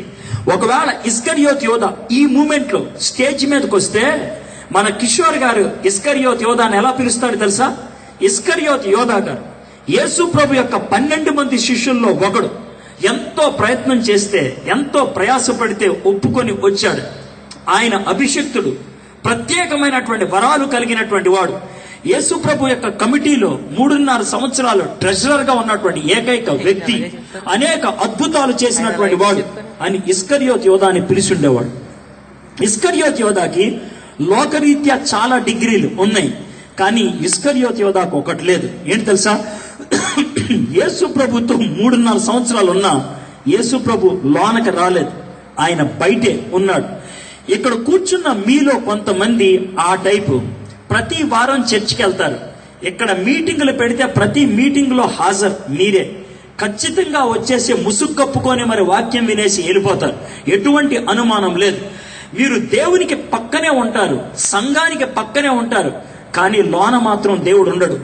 యేసుక్రీస్తు ఇస్కరియోతు యోధాలో లేడు, కానీ ఆయన 3.5 సంవత్సరాలు ఉన్నాడు. నువ్వు ఇస్కరియోతు యోధా లాంటి వాడివా? ఆలోచించు. నువ్వు చర్చికి వెళ్తలేదా? వెళ్తున్నావు. సంఘ కార్యకలాపాల్లో లేవా? ఉన్నావు. నీకు సంఘ పెద్దని, రెవరెండ్ అని, డాక్టర్ అని, ఇంకేదో బిరుదులు కూడా నీకు ఉండి ఉండొచ్చు. నేను ఆ బిరుదుల గురించి మాట్లాడట్లేదు, కానీ ఒకటి అడుగుతున్నాను, యేసు ప్రభు నీలో ఉన్నాడా లేదా అని. ఒక చిన్న సంఘటన చెప్తాను, అది మీకు బాగా అర్థాన్ని ఇస్తుంది. నేను ఒకసారి దుబాయ్ వెళ్ళినప్పుడు ఒక మిత్రుడు నన్ను దుబాయ్లో కారులో తిప్పుతానన్నాడు. చాలా ఖరీదైన కారు తీసుకొచ్చాడు, మెర్సిడీస్ బెంజ్. నా లైఫ్ లో మొట్టమొదటిసారి ఖరీదైనటువంటి మెర్సిడీస్ బెంజ్ లో కూర్చున్నా. యథార్థంగా చెప్తున్నా, అలాంటి ఖరీదైన కారులో నేను ఎప్పుడు కూర్చోలేదు, మనకంత సీన్ లేదు కాబట్టి కూర్చున్నా. బానే ఉంది, చాలా అద్భుతంగా అనిపించింది. దాంట్లో కూర్చోవటమే ఫీల్ బాగున్నది.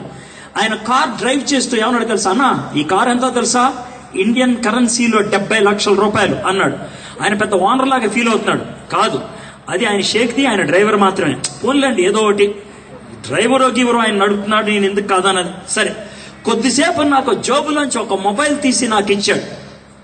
అన్నా, ఇది గోల్డెన్ ఎడ్జ్ ఉన్నటువంటి ఫోన్. అంటే గోల్డ్ అంటే బంగారముతోనే దాని యొక్క ఎడ్జిని అంతటిని పొదిగిచ్చారు. చాలా ఖరీదైనటువంటి ఫోన్, 1,26,000 రూపాయలంట ఆ ఫోన్ ఖరీదు. అన్న, నా భార్య కోసం కొన్నాను, చూడండి అని చేతికిచ్చాడు. ఫోన్ పట్టుకున్నాను, చూస్తే చాలా బాగుంది, చాలా బాగుంది. దాన్ని అడిగాను, దీంట్లో ఏమేమి ఉంటాయి అని. చాలా చెప్తున్నాడు, ఈ యాప్ ఉంటుంది, అది ఉంటుంది, ఇలా చేస్తుంది, అలా చేస్తుంది అని. అంతా అయిన తర్వాత అన్నాను, ఒకసారి ఫోన్ చేయొచ్చా దీంట్లోంచి అని అన్నా. అంటే ఏమన్నాడు తెలుసా? ఇంకా సిమ్ వేయలేదన్నా అన్నాడు. దాంట్లో 1,26,000 రూపాయల ఫోన్. కానీ ఆ ఫోన్కి విలువ ఎప్పుడు వస్తుందో తెలుసా? పొక్కట్లో వచ్చే జియో సిమ్ వేస్తే, ఫ్రీగా ఇస్తాడే ఆ సిమ్ వేస్తే. సిమ్ లేని 1,26,000 ఖరీదు చేసే ఫోన్ కంటే 500కి దొరికే ఈ ఫోన్ బెటర్. సిమ్ వేసుకుంటే బాగా పనిచేస్తుంది. జీవితానికి సిమ్ ఉండాలి. సిమ్మే క్రీస్తు. క్రీస్తున్నాడని నీ లైఫ్లో. బయట నీకు ఎన్ని డిగ్రీలు ఉన్నాయో నాకు అనవసరం, బయట నీకు ఎన్ని అనుభవాలు ఉన్నాయో నాకు అనవసరం. లోన క్రీస్తున్నాడా? ఇస్కరియోతు యోధ క్రీస్తు లేనివాడు, క్రీస్తు పక్కనే ఉన్నాడు 3.5 సంవత్సరాలు. పైగా ఇస్కరియోతు యోధ గురించి యేసు ప్రభు అనేటువంటి మాట చూడండి. కాబట్టి యేసు నన్ను పాతిపెట్టు దినమునకు ఆయన దీన్ని ఉంచుకొన్నీడి.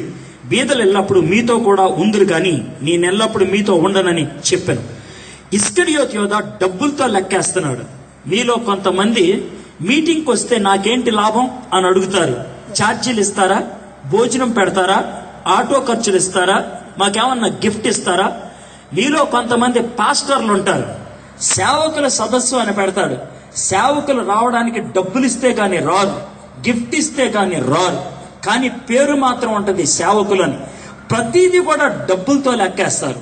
ప్రతిదీ కూడా నాకేంటి లాభం అని ఆలోచిస్తారు. వాళ్ళకి ఇస్కరియోతు యోధాకి తేడా లేదు. పైగా యేసు ప్రభు ఎంత కోపంతో మాట్లాడుతున్నాడు తెలుసా? నన్ను పాతి పెడతానికి చేస్తుందిరా నరుమి అన్నట్లు మాట్లాడాడు. ఎందుకు దేవుడికి అంత కోపం వచ్చిందో తెలుసా? యేసయ్యకి 3.5 సంవత్సరాలు విన్నాడు ఇస్కరియోతు యోధా, అయినా బుర్రలోకి ఎక్కలేదు. మీరు ఎన్ని సంవత్సరాల నుంచి యేసు ప్రభు యొక్క వార్త వింటున్నారు? ఎన్ని సంవత్సరాల నుంచి సువార్త వింటున్నారు? ఇన్నిసార్లు సువార్త విన్నప్పటికీ మీ జీవితం మార్చుకోకపోతే బహుశా యేసు ప్రభు మీ గురించి కూడా అదే మాట అంటాడేమో. యేసు ప్రభు చిరాకుతో ఇస్కరియోతు యోధాతో ఎందుకన్నాడు తెలుసా? ఇక అయిపోయింది. యేసు ప్రభు చాలా అవకాశాలు ఇచ్చాడు ఇస్కరియోతు యోధాకి. అన్ని అవకాశాలు జారవిడుచుకున్నాడు. అందుకనే ఇస్కరియోతు యోధాని కొట్టి పడేశాడు. ఇక్కడ కూర్చున్నటువంటి మీలో కొంతమందికి ఈ రాత్రి చివరి అవకాశం మార్పు చెందటానికి. ఈ రాత్రే చివరి అవకాశం యేసు ప్రభుని మీ హృదయంలోకి రమ్మని అడగటానికి.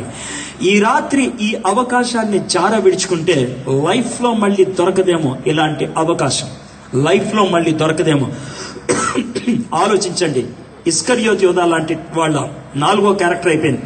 చివరి క్యారెక్టర్ దీన్ని చూసి ముగించుకున్నాం. 9వ వచనం. కాబట్టి యూదుల్లో సామాన్య జనులు ఆయన అక్కడున్నాడని తెలుసుకొని యేసును చూచుటకు మాత్రమే కాక మృతుల్లో నుండి ఆయన లేపిన లాజరును కూడా చూడవచ్చును. లాజరు సెంటర్ ఆఫ్ అట్రాక్షన్ అయిపోయారు. ఇక్కడ మార్పు చెందిన వాళ్ళకు ఒక చిన్న మాట చెప్తున్నాను. మీరు మారు మనసు పొందారు అంటానికి రుజువేంటి? మారు మనసు పొందారు అంటానికి ఒకటే ఒక రుజువు. ఏంటా రుజువు తెలుసా? మార్పు చెందినప్పుడు మీ చుట్టూ ఉన్న వాళ్ళు మీ జీవితంలో మార్పును చూడగలిగి ఉండాలి. మీ జీవితంలో మార్పుని, అరే ఇది మారిందిరా, అరే వీడు మారాడురా. వీడి జీవితం అవాక్కుకి కారణం అవ్వాలి. వీడి జీవితం లేకపోతే దీని జీవితం ప్రశ్నగా మారాలి. మీ జీవితం అలా మారిందా? ప్రశ్నగా అవాక్కయ్యే పరిస్థితి వచ్చిందా? నేను ఒకప్పుడు డ్రగ్ అడిక్ట్ని. నేను 10th క్లాస్ దాకా బాగా పెరిగాను మంచిగా. ఇంటర్మీడియట్లో ఉన్నప్పుడు చెడు జీవితానికి పరిచయం అయింది. చాలా త్వరగానే నా జీవితాన్ని పాడు చేసుకున్నా. మత్తు ఇంజెక్షన్లకి నేను బానిసయ్యాను. పెథడిన్, మార్ఫైన్, హషీష్, బ్రౌన్ షుగర్. వారానికి 3 సార్లు నా శరీరంలోకి డ్రగ్ వెళ్ళకపోతే నా కడుపు నొప్పి వచ్చేది. అయితే దానికి డబ్బులు కావాలి. ఆ డబ్బుల కోసం చాలా దరిద్రమైన పని చేసేవాడిని. మాది ఏలూరు నుంచి 90 కిలోమీటర్ల దూరం గుంటూరులో ఉన్న కెసినో బార్ అండ్ రెస్టారెంట్. అప్పట్లో 3 బార్లు ఆంధ్ర రాష్ట్రంలో క్యాబరే ఉండేది. అంటే డాన్స్ వేసేవాళ్ళు రాత్రిపూట. 3 బార్లు. శ్రీదేవి ఒకటి సికింద్రాబాద్ లో ఉండేది, అజంతా ఒకటి హైదరాబాద్ లో ఉండేది, 3వది కెసినో బార్ గుంటూరులో ఉండేది. ఆ కెసినో బార్ లో డిస్కో శాంతి అనే అమ్మాయి, అప్పుడు 10వ క్లాస్ అమ్మాయి, ఆమె శని ఆదివారం డాన్స్ చేయడానికి వచ్చేది. ఆమెకి పార్ట్నర్గా ఎవరన్నా ఉంటే బాగుంటుందని అడిగితే నేను జాయిన్ అయ్యాను. ఆమెతో కలిసి డాన్స్ వేసేవాడిని. నేను పెద్ద డాన్సర్ దాన్ని కాదు, కాకపోతే పరువు పక్కకు పెట్టి సిగ్గు పక్కకు పెట్టి డాన్స్ చేయాలి. ఏం చేయమంటే అది చేయాలి, బట్టలు ఇప్పేయమంటే ఇప్పేయాలి. ఆ విధంగా చేయగలిగితే రాత్రికి 90 రూపాయలు ఇచ్చేవాడు. 2 రాత్రులు డాన్స్ వేస్తే 180 రూపాయలు ఇచ్చేవాడు. అది నా బతుకు. అలాంటి డ్రగ్ అడిక్ట్ని నవంబర్ 3వ తారీఖు 1984 సంవత్సరం తట్టుకోలేక కడుపు నొప్పి వస్తున్నప్పుడు చచ్చిపోదామని రైలు పట్టాల పక్కన నిలబడ్డాను. రాత్రి 8 గంటలకి. ట్రైన్ అంత దూరంలో ఉంది నా దగ్గరికి రావడానికి. నేను దూకడానికి రెడీ అవుతున్నప్పుడు నా కాలర్ పట్టుకొని వెనక్కి ఎవడో లాగాడు. వెనక్కి తిరిగి చూస్తే నా మిత్రుడు, నా ఫ్రెండ్ సురేష్. వాడు నన్ను ఆ రోజు ఆపాడు. వాడు ఆ పక్కకి తీసుకెళ్ళి నాకు యేసు ప్రభు గురించి చెప్పాడు. ఆ రోజు చచ్చిపోతే నరకానికి వెళ్తావురా, నరకంలో కడుపు నొప్పి ఎప్పుడు తగ్గదురా అని చెప్పినప్పుడు భయం వేసింది. నన్ను ఏం చేయమంటావు అని అడిగితే ఏసే దగ్గరకు వచ్చి నీ పాపాన్ని ఒప్పుకో అంటే ఆ రాత్రి నేను ఏసే దగ్గర పాపాన్ని ఒప్పుకున్నాను. ఏసే నా జీవితాన్ని మార్చాడు. మరి డ్రగ్ నొప్పి వస్తుందిరా అని అంటే ప్రార్థన చేద్దాంరా అన్నాడు. డాక్టర్ దగ్గరికి వెళ్ళాం. ముందు డాక్టర్ అన్నాడు తెలుసా, డ్రగ్ అడిక్షన్ ఒక్కసారి మానేస్తే చచ్చిపోతావు, నెమ్మదిగా మానాలి, నేను ఇస్తాను ఇంజెక్షన్ అన్నాడు. వద్దు అని వచ్చి ప్రార్థన చేశాను. 5 రోజుల తర్వాత డాక్టర్ నన్ను చూసి, ఏయ్ ఇంజెక్షన్ ఎక్కడ తీసుకుంటున్నావు అని అడిగాడు. లేదు సార్ తీసుకోవట్లేదన్నా. ఇంజెక్షన్ తీసుకోకపోతే ఎలా బతుకున్నావు? ఏమో సార్, నా శరీరంలో డ్రగ్ లేదు. ప్రార్థన చేశాను, దేవుడు నా జీవితాన్ని మార్చాడు. అవాక్కైపోయారు ఆయన. ఇది ఎలా సాధ్యం అని అన్నాడు. చప్పట్లు కొడటానికి చెప్పలేదు ఈ మాట, జాగ్రత్త వినండి. నా గురించి నీకు చప్పట్లు కొడతాం చాలా ఈజీయే, నీ గురించి నేను చప్పట్లు కొట్టగలనో లేదో ఆలోచించు, అది ఇంపార్టెంట్. మన గురించి వేరే వాడు చప్పట్లు కొట్టగలిగి ఉండాలి. అలాంటి జీవితం ఉందా మీకు అనేది ఒక్కసారి ఆలోచించండి. యేసే దగ్గరకు వస్తే జీవితాన్ని ఆ విధంగా ఆయన మార్చగలుగుతాడు. లాజరు జీవితం ఆ విధంగా మారింది. అతన్ని బట్టి యూదుల్లో అనేకులు తమ వారిని విడిచి యేసు నందు విశ్వాసం ఉంచిరి. లాజరు జీవితం యేసు ప్రభు దగ్గరికి చాలా మందిని తీసుకొచ్చింది. ఇస్కరియోతు యోధా జీవితం చాలా మందిని యేసు ప్రభు నుంచి దూరం చేసింది. మీరు లాజర్ లాంటి వాళ్ళ, ఇస్కరియోతు యోధా లాంటి వాళ్ళ? లాజర్ లాంటి వాళ్ళు అయితే మీతో పాటు యేసు ప్రభు దగ్గరికి చాలా మందిని తెస్తారు. ఇస్కరియోతు యోధా లాంటి వాళ్ళైతే చర్చిలోంచి చాలా మందిని బయటికి తీసుకెళ్ళిపోతారు. మీరు ఏ టైపో ఆలోచించండి. రెండింటికి మధ్యస్థ స్థితి, తటస్థ స్థితి అనేది లేదు. మీరెవరో ఆలోచించండి. యేసునందు విశ్వాసం ఉంచిరి. Now look at the 5th character, చివరి క్యారెక్టర్. గనుక ప్రధాన యాజకులు లాజర్ను కూడా చంప ఆలోచన చేసి. ప్రధాన యాజకులు అంటే ఏంటి తెలుసా? సంఘ పెద్దలు, పాస్టర్లు, సంఘములో ఉండేటువంటి విశ్వాసం. ఈ లోకములో పెద్దలు అనేటువంటి చలామణి అయ్యేవాడు. వాళ్ళు ఏం చేద్దాం అనుకున్నారు తెలుసా? లాజర్ని చంపేద్దాం అనుకున్నారు. ఎందుకో తెలుసా? లాజర్ని బట్టి చాలా మంది యేసే దగ్గరకు వస్తున్నారు కాబట్టి. దీన్ని నేను ఎలా పోలుస్తానో చెప్పమంటారా? ఒకవేళ మీ చర్చిలో ఒక చాలా చెడ్డోడు మైక్ తీసుకొని నిజంగా మార్పు చెంది, ఏమండి నేను యేసు ప్రభుని సొంత రక్షకుడిగా అంగీకరించాను, తాగుడు మానేశాను, సినిమాలు మానేశాను అని చెప్తే కొంతమంది ఎలా రియాక్ట్ అవుతారు తెలుసా? అబ్బో వీడు మానేశాడా, ఎంతకాలం మాత్రం చూస్తానులే, ఇది మనం అనేటువంటి మాట. ఎవరైనా స్త్రీ వచ్చి ఏమండి నేను యేసు ప్రభుని సొంత రక్షకుడిగా అంగీకరించాను అని చెప్తే దీని సంగతి ఎవడో తెలీదా అని అంటూ ఉంటారు. ఈ మాటలు మనిషి యొక్క క్యారెక్టర్ని చంపేసాయి. మనిషి యొక్క క్యారెక్టర్ని. ఆ దినంలో లాజర్ని శారీరకంగా చంపేద్దాం అనుకున్నారు. ఈ దినాల్లో సంఘములో క్యారెక్టర్ని చంపేసే వాళ్ళు ఉన్నారు. దేవుడు సంఘాన్ని కట్టింది ఎందుకో తెలుసా? ఆదరణ కోసం. కానీ మన సంఘాల్లో ఆదరణకు బదులు ప్రజలు దూషించే వాళ్ళు అయ్యారు. నువ్వు ఆదరించే వ్యక్తివా, దూషించే వ్యక్తివా? ఆలోచించుకో. ప్రధాన యాజకులు దూషించేటువంటి వాళ్ళు. ఇస్కరియోతు యోధా డబ్బు గురించి ఆలోచించేటువంటి వాళ్ళు. 5 క్యారెక్టర్స్ మీ ముందు పెట్టాను. మార్తా సేవను పొందింది, సేవ చేసింది. లాజరు జీవాన్ని పొందాడు, సహవాసాన్ని ఇచ్చాడు. మరియా దేవుని ప్రేమను పొందింది, ఆరాధించింది. ఇస్కరియోతు యోధా 3.5 సంవత్సరాలు యేసయ్యతో ఉన్నాడు, యేసయ్యకు చోటు ఇవ్వలేదు. ప్రధాన యాజకులు చర్చిలో ఉన్నాడు, కానీ క్రీస్తు లేడు లోన. నువ్వు ఇస్కరియోతు యోధు లేకపోతే ప్రధాన యాజకులు లాంటి వ్యక్తులైతే ఈ రాత్రి దేవుడు మీతో చెప్తున్నటువంటి మాట ఇది. ఈ రాత్రైనా యేసు ప్రభు దగ్గరకు వస్తారా? ఒకవేళ ఈ మాటలు వింటూ ఉన్నప్పుడు ఇస్కరియోతు యోధా లాంటిది నా బ్రతుకు అని అనిపించిందా మీకు? ప్రధాన యాజకులు లాంటిది నా బ్రతుకు అనిపించిందా మీకు ఈ రాత్రి? ఒకవేళ అలా అనిపిస్తే ఇదే అద్భుత సమయం. యేసే దగ్గరకు వచ్చండి. యేసయ్యా నన్ను క్షమించు, నా జీవితాన్ని మార్చు అని అడుగు. యేసే నేను తప్పకుండా క్షమిస్తాడు. ఈ రాత్రి నీ జీవితాన్ని మారుస్తాడు. ఒక చిన్న సంఘటన చెప్పి నేను ముగిస్తాను. ఇంటర్నెట్ ద్వారా నేను సువార్త పరిచర్య చేస్తూ ఉంటాను. నేను నా భార్య. చాలా మంది ఆన్లైన్లో మాతో కౌన్సిలింగ్ తీసుకుంటూ ఉంటారు. ఒకసారి విశాఖపట్నం నుంచి రోజ్లిన్ అనే అమ్మాయి చాట్లోకి వచ్చింది. సార్ నా పేరు రోజ్లిన్, మీరు నాతో మాట్లాడాలన్నది. 7 రోజుల్లో ఆమె జీవితం అంతా నాతో పంచుకుంది. ఆవిడ ఎందుకు వచ్చిందంటే వాళ్ళ తమ్ముడు పంపించాడు. ఆమె చెప్పింది ఏంటంటే ఆమెకు 3 బాయ్ ఫ్రెండ్స్ ఉండేవాళ్ళు. వాళ్ళు మోసం చేసి 2 అబార్షన్లు చేపించారు ఆమెకి. చాలా నిరాశ నిస్పృహల్లో ఆమె 2 సార్లు సూసైడ్ చేసుకోవడానికి ప్రయత్నం చేసింది. ఆమె చచ్చిపోలేదు. కానీ తమ్ముడు చెప్పాడని నాతో చాట్లోకి రావడం మొదలు పెట్టింది. నన్ను ఎలా బతకమంటారంటే నేను ప్రయత్నం చేస్తున్నాను ఆమెతో మాట్లాడటానికి. అయితే 7 రోజుల్లో ఆమెకి నా మీద కొంచెం ఇష్టం కలిగింది. ఒకరోజు 7 రోజుల తర్వాత 11:40 ఆ ప్రాంతాల్లో నాతో ఏమన్నదంటే, నాతో కొద్దిసేపు చాట్ చేస్తావా అని అడిగింది. చేస్తా అన్న.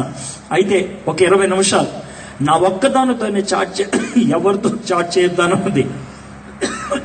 ఎందుకు అనన్నా, ఇది నా జీవితానికి చివరి 20 నిమిషాలు అన్నది. ఎందుకు అనన్నా, 12 గంటలకి కరెక్ట్గా నేను విషం తీసుకొని చచ్చిపోదాం అనుకున్నా. నా టేబుల్ మీద విషం ఉన్నదన్నది. నాకు చాలా భయం వేసింది ఎలాగా అనేసి. 11:57 దాకా తన బాధలన్నీ పంచుకుంటూ ఉంది, వింటా ఉన్నాను. 11:57 రోజులేన్, నేను కొద్దిసేపు నీతో మాట్లాడొచ్చు అన్నా. మాట్లాడండి అన్నది. 6 నిమిషాలు ఆమెతో చాలా గొప్ప విషయాలు చెప్పాను. నువ్వు అంత గొప్పదానివి, ఎంత గొప్పదానివి అన్నాను. ఆపు ఏం మాట్లాడుతున్నావు అన్నది. చివరగా 11:04 నాకు బాగా గుర్తుంది. ఆమెతో ఈ మాట అన్నాను, నువ్వు చాలా గొప్పదానివి అన్నాను. ఎందుకు అనంటే, నువ్వు ఎప్పుడు చచ్చిపోవాలో నీకు తెలుసు, ఎప్పుడు చచ్చిపోతానో నాకు తెలియదు. నాకంటే నువ్వు చాలా గొప్పదానివి అని అంటే హా అని నవ్వి టైం చూసి అన్నది, అయ్యో టైం 12 దాటేసింది అన్నది. నువ్వు అనుకున్న టైం దాటింది కాబట్టి అంత బాగోదు ఇప్పుడు చచ్చిపోతే అన్నాను. సర్లే 12 దాకా ఆగుతాను అన్నది. టైం గెలుచుకున్నాను కాబట్టి ఇంకా ఆమెతో మాట్లాడొచ్చు అనుకున్నాను. 40 నిమిషాలు ఆమెతో ఏకదాటిగా మాట్లాడాను, చాట్ చేశాను. ఆమెతో ఒక విషయం చెప్పాను. యేసయ్య నిన్ను క్షమిస్తాడు అని అంటే, నన్ను కూడా క్షమిస్తాడంటే చెప్పాను. బైబిల్లో ఒక అమ్మాయి ఉంది. ఆ అమ్మాయికి 6 బాయ్ ఫ్రెండ్స్. ఎన్ని అబార్షన్లు అయినాయో తెలియదు. అన్ని అబార్షన్లు చేయించుకొని 6 బాయ్ ఫ్రెండ్స్తో తిరిగినటువంటి యేసయ్య దగ్గరకు వస్తే యేసయ్య అమ్మాయిని స్వీకరించాడు. అంతే, కొన్ని క్షణాల్లో ఊర్లో ఉన్న వాళ్ళందరినీ తీసుకొని వచ్చింది యేసయ్య దగ్గరికి. అంటే నిజమా, బైబిల్లో ఇలాంటి క్యారెక్టర్ ఉందా అని అడిగింది. ఉన్నది. ఆమెనే మనం సమరయ స్త్రీ అంటాం. 5గురితో తిరిగి 6వడితో తిరిగిందా ఆమె. నువ్వు ఇంకా 3గురితోనే తిరిగావు, నువ్వు చాలా గొప్పదానివి అని అంటే ఆమెకు కాస్త ఊరట కలిగింది. అవునా, ఇప్పుడు నేనేం చేయాలి అని అన్నది. ఏమి లేదు, యేసయ్య దగ్గరకు వచ్చి, యేసయ్య నన్ను క్షమించు, నా హృదయంలోకి రా అని ప్రార్థించి అన్నాను. అంటే ఆమె ఈగోస్ అడ్డొచ్చాయి. ఆమె ఏమన్నా తెలుసా, అది ఇప్పుడే చేయాలా, కుదరదు అన్నది. మళ్ళీ ఇలాంటి టైం వస్తుందో రాదో, ప్లీజ్ చేయొచ్చు కదా అంటే, సర్లే 5 గంటలకు చేస్తాను, సాయంత్రం వస్తావా అన్నది. నేను బాధతో వదిలేశాను. సాయంత్రం 5 గంటలకు ఆమె కోసం వేచి ఉన్నాను, రాలేదు. 2 days ప్రతిసారి నెట్లో వచ్చినప్పుడల్లా ఆమె కోసం ఎదురు చూశాను, రాలేదు. ఆల్మోస్ట్ 3rd day ఎంటర్ అవుతున్నప్పుడు ఆమె దగ్గర లైట్ వెలుగుతుంది. పింక్ చేసి రోజ్లిన్ అంటే, అన్నా నేను రోజ్లిన్ కాదు, వాళ్ళ తమ్ముడిని అని అంటే, ఏమైంది రోజ్లిన్ కంటే, అన్న ఏం చెప్పాలన్నా, మీతో చివరిగా చాట్ చేసింది అంతే, ఆ తర్వాత లేదు అని అన్నాడు. ఏమైందో చెప్పు అని అంటే, అన్న కాలేజ్కి వెళ్ళిన తర్వాత రోజు మా ఇంటి బయట రోడ్డు టర్నింగ్ ఉంటుంది, ఇంటి దగ్గరికి రావడానికి రోడ్డు క్రాస్ చేస్తా ఉన్నప్పుడు DCM టయోటా వచ్చి గుద్దింది. రోడ్డు మధ్యన డివైడర్లో ఉన్న ఎలక్ట్రిక్ పోల్కి తలకాయ గుద్దుకొని తలకాయ పగిలి చచ్చిపోయిందన్న, రోజ్లిన్ చచ్చిపోయింది అని అన్నాడు. నేను చాలా బాధపడ్డాను. ఎందుకో తెలుసా, రోజ్లిన్కి పరలోకంలోకి వెళ్ళడానికి దేవుడు అవకాశం ఇచ్చాడు 12:30కి. ఆమె నిరాకరించింది. 12 గంటల లోపల చచ్చిపోయి నరకానికి వెళ్ళింది. ఈ రాత్రి దేవుడు నీకు అవకాశం ఇస్తున్నాడు. ఆయన దగ్గరకు వస్తే ఆయన తృణీకరించేవాడు కాదు. ఈ రాత్రి ఇస్కరియోతు యోధా లాంటి జీవితాన్ని జీవిస్తున్నట్లయితే, క్రీస్తు లేనటువంటి ప్రధాన యాజకులు లాంటి జీవితాన్ని మీరు జీవిస్తున్నట్లయితే, దాన్ని మీరు గ్రహించగలిగినట్లయితే యేసయ్య దగ్గరకు వచ్చి, యేసయ్య నేను పాపిని, నన్ను క్షమించు, నీ గురించి నాకు చాలా విషయాలు తెలుసు, కానీ నువ్వు మాత్రం నా జీవితంలో లేవు ప్రభా, రండి నా హృదయంలోకి, నా జీవితాన్ని మార్చండి ప్రభా, నన్ను క్షమించండి అని మీరు అడగగలిగితే యేసయ్య ఈ రాత్రి నిన్ను క్షమిస్తాడు, నీ జీవితాన్ని మారుస్తాడు. ఈ రాత్రి మీరు అంగీకరించడానికి ఇష్టపడుతున్నారా? చిన్న ప్రార్థన చేసుకుని ముగించుకుందాం. తల్ల వంచి కళ్ళు మూసుకోండి. ఈ సమయంలో దయచేసి ఎవరు లేవద్దు, ప్లీజ్ 2 minutesలో నేను క్లోజ్ చేస్తాను. 2 minutes దయచేసి తల్ల వంచి కళ్ళు మూసుకోండి. ఖచ్చితంగా 2 నిమిషాల్లో నేను ముగిస్తాను. మనం 5 క్యారెక్టర్స్ చూసాం. మార్తా, మరియా, లాజర్ లాంటి వాళ్ళు అయితే ప్రైజ్ ద లార్డ్. ఇస్కరియోతు యోధా ప్రధాన యాజకులు లాంటి వాళ్ళు అయితే ఈ రాత్రి దేవుడు మీతో ఆ విషయాన్ని చూపించినట్లయితే ప్లీజ్ అవకాశాన్ని జారు విడుచుకోవద్దు. ఈ రాత్రి యేసయ్య దగ్గరకు వచ్చి, యేసయ్య నన్ను క్షమించు, నా జీవితాన్ని మార్చు అని మీరు అడిగినట్లయితే ఈ రాత్రి యేసయ్య నీ జీవితాన్ని మార్చడానికి ఇష్టపడుతున్నాడు. మనస్ఫూర్తిగా యేసయ్య దగ్గరకు వచ్చి ప్రార్థన చేసినటువంటి వ్యక్తిని యేసయ్య ఎప్పుడు తృణీకరించేవాడు కాదు. ఈ రాత్రి అలాగ నువ్వు ప్రార్థన చేయడానికి ఇష్టపడుతున్నట్లయితే పెదాలు కదిపి నోరు తెరిచి పాప క్షమాపణ కోసం ప్రార్థన చేయి. యేసయ్య నన్ను క్షమించు, యేసయ్య నా హృదయంలోకి రా, నువ్వు సిలువ మీద కార్చిన రక్తముతో నా పాపాన్ని కడుగు, నా జీవితాన్ని పవిత్రపరచు, నాకు నూతన జీవితాన్ని ప్రసాదించు ప్రభా. కుళ్ళిపోయినటువంటి లాజర్ని లేపావు ప్రభా, పాపములో కుళ్ళిపోయినటువంటి నన్ను ఈ దినాన్న లేపు ప్రభా అని అడుగు. ఆయన లేపడానికి ఇష్టపడుతున్నాడు, జీవితాన్ని మార్చడానికి ఇష్టపడుతున్నాడు. ఈ రాత్రి అలాగ మనస్ఫూర్తిగా మీలో ఎవరన్నా ప్రార్థన చేయడానికి ఇష్టపడుతున్నట్లయితే మిమ్మల్ని బట్టి నేను దేవునికి స్తుతులు చెల్లించాలని ఆశపడుతున్నాను. ఈ రాత్రి మీలో ఎవరైనా మనస్ఫూర్తిగా అలాంటి ప్రార్థన యేసయ్యని హృదయంలోకి రమ్మని అడుగుతూ జీవితాన్ని మార్చుకోవాలని ఆశపడుతూ పాప క్షమాపణ కోసం ప్రార్థన చేయాలని ఇష్టపడుతున్నట్లయితే మీ కుడి హస్తాన్ని ఎత్తి చూపించండి, మీ గురించి నేను ప్రార్థన చేస్తాను. నేను మళ్ళీ చెప్తున్నాను, మిమ్మల్ని చెయ్యి ఎత్తమని అడిగేది స్వస్థత కోసం కాదు, మిమ్మల్ని చెయ్యెత్తమని అడిగేది దీవెన కోసం కాదు. మిమ్మల్ని చెయ్యెత్తమని అడుగుతుంది మీ జీవితాన్ని మార్చుకోవడానికి మీరు ఇష్టపడుతున్నట్లయితే, యేసు ప్రభువుని మిమ్మల్ని మీరు రక్షకుడిగా అంగీకరించడానికి ఇష్టపడుతున్నట్లయితే, పాప క్షమాపణ కోసం ప్రార్థన చేయడానికి ఇష్టపడుతున్నట్లయితే చెయ్యెత్తమని అడుగుతున్నాను. అదే ఉద్దేశంతో చెయ్యెత్తినట్లయితే ప్రైజ్ ద లార్డ్. చేతులు ఎత్తిన వాళ్ళు చేతులు దించేయండి.